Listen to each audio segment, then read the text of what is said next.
Hi, I'm Shelia Berry. I'm a livestock and natural resource advisor for the University of California Cooperative Extension, and I'm also a certified rangeland manager licensed by the state of California. And I'm going to be talking about measuring and monitoring residual dry matter.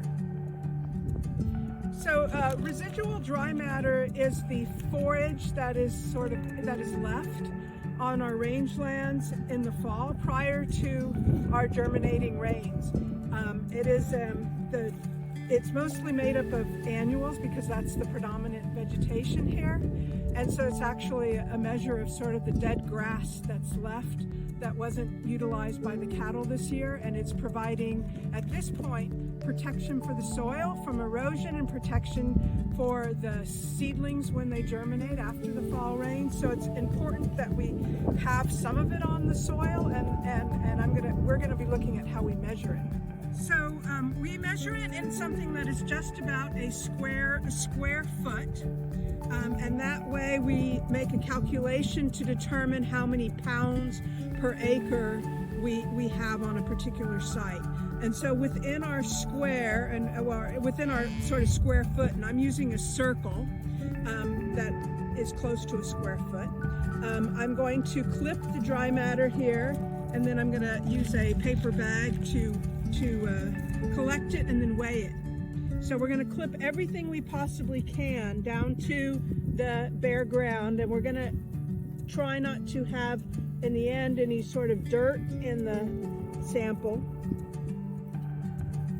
And if we had like summer annuals, this site doesn't have any right here, we would not include those because we're interested in what is left of the forage from this previous year's growth.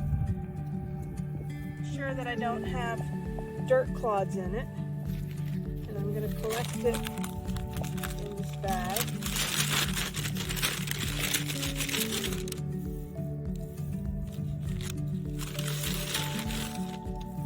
And sometimes it takes a couple times to go back and get down to the bare ground, because we want to make sure we capture all of it without getting the dirt.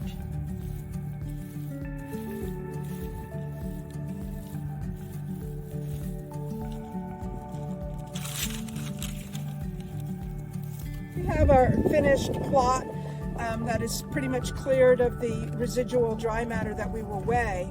And another sort of consideration is we're interested often in having a minimum because we want to make sure that the soil is protected, but we can also sometimes have too much residual dry matter, and that means it's difficult for some of our native plants that might be present to germinate, or even for some of the animals who may not be able to move that well across the landscape if we have a lot of thatch. And that's what happens with this dry matter here. You can see it starts to create it can start to create a thatch, and really it's sort of a mulch, and really can get quite thick in an ungrazed land.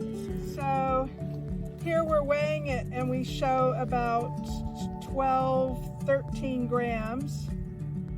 So with the size of my hoop, the 13 grams translates into 1,300 pounds per acre.